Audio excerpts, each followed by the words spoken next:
الله على محمد صلى الله عليه وآله وسلم اللهم صل على سيدنا ومولانا محمد وعلى آله وصحبه سيدنا ومولانا محمد صلاة تكون للنجاة وسيلة وللرفع درجات كفيلة صلى الله على النبي الأمي صلى الله عليه وآله وسلم. بسم الله الرحمن الرحيم. الحمد لله وكفى وسلام على عباده الذين اصطفى خصوصا على سيد الرسل وخاتم الأنبياء أرسله الله تعالى إلى كافة للناس بشيرا ونذيرا وداعيا إلى الله بإذنه وسراجا منيرا. وصلى الله تعالى عليه وعلى آله وأصحابه وأزواجه وذرياته وأهل بيته وبارك وسلم تسليما كثيرا كثيرا. أما بعد فأعوذ بالله من الشيطان الرجيم.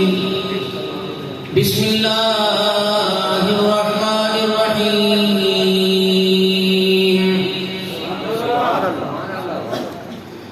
يا أيها الذين آمنوا اتقوا الله وقولوا قولا سديدا يصلح لكم أعمالكم ويغفر لكم ذنوبكم ومن يطع الله ورسوله فقد فاز فوزا عظيما. فقال الله سبحانه وتعالى: لقد كان لكم في رسول الله أسوة حسنة.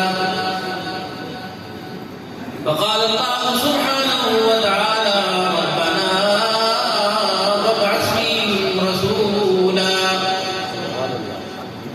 آمنت بالله صدق الله مولانا العلي العظيم وصدق رسوله النبي الكريم ونحن على ذلك لمن الشاهدين والشاكرين والحمد لله رب العالمين. درود پاک.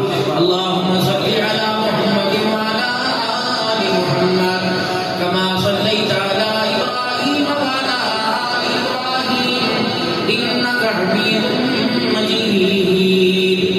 اللهم بارك على محمد وعلى آل محمد كما باركت على إبراهيم وعلى آل إبراهيم إنك حميد مجيد.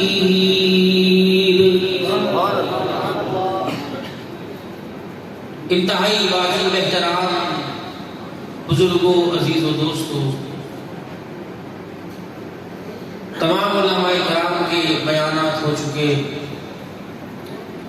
ثنا خان مصطفیٰ صلی اللہ علیہ وسلم اپنی اپنی حاضری دربار میں جا چکے. آپ سمجھتے ہو گے کہ مولوی صاحب یوں کہیں گے کہ اب بیان کی ضرورت کوئی نہیں رہی.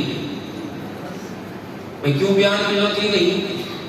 ہر پھول کی اپنی خوشبو کرتی ہے. جو میرے پاس گلدستہ ہے اس کے خالی خوشبو ہے. سبحان اللہ، سبحان اللہ.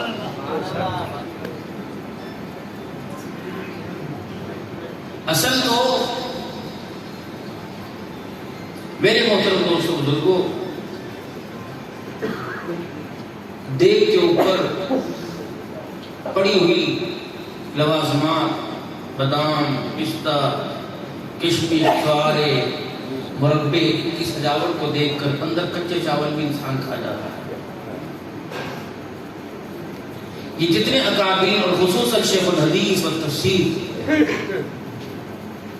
حضرت اقدس شیخ حبیب الرحمن صاحب درخواست کی دعوت و فیوزہم، یہ دیکھ کے اوپر کی سجاوٹ ہے ہم اندر کے کچے چاول. بس اس سجاوٹ کو سامنے رکھتے ہوئے اس وقت ہر ایک کو اپنی آخرت کامیاب بنانے کے لیے اور دین کی پیاس اور بھوک مٹانے کے لیے اللہ اس کے رسول کی مدد اور تابعداری کی ضرورت پڑی ہوئی ہے. تو ہر ایک جب خدا کے گھر میں پروگرامات میں تشریف لاتا ہے تو دل کے پیالے کو خالی کر کے لاتا ہے. چاولوں والی لائن میں کھڑا ہو جاؤ اور پہلے اس کے پاس تھیلی ہو اور وہ بھری ہوئی ہو تو پھر وہاں سے آگے سے ملنے والی خیرات کو جھولی کے اندر رکھنا. تو اپنے دل کے پیالے کو انسان صاف کر کے اور خالی کر کے بیٹھے. ربیع الاول کا جو چاند نظر آیا یہ اللہ کی حکمت اور اس کے فیصلے ہیں. لیکن خطبہ کا، ثنا خان مصطفیٰ کا شیڈول بڑا متاثر ہوا. یہ تو اللہ کا فیصلہ ہے. 3 تقریباً چاند 30 کے اکٹھے ہو گئے، پہلا بھی 30 کا، دوسرا 30 کا، ایسا کر کے. تو حالانکہ اسلامی تاریخیں 1 29 1 30 یا 2 30 کے ہوتے، 3 چاند کا تیسرا ہوئے نہیں. اللہ کی حکمت ہے. دیکھنے والوں نے غلطی ہو گئی، دکھانے والا تو غلطیوں سے پاک ہے. وہ علیحدہ بات ہے کہ ہماری آنکھوں کے سامنے بادلوں کا غول اور غلاف ڈال دے. آسمان تو دور کی بات ہے، آسمان کا چاند اور دیکھنا اس کی پہچان کرنا تو دور کی بات ہے. جو گھر میں اللہ نے ماں باپ کی صورت میں چاند سے مکڑے دے رکھے، انسان ان کو نہیں پہچان سکتا. میرے تو ہمارا شیڈول بڑا متاثر ہوا.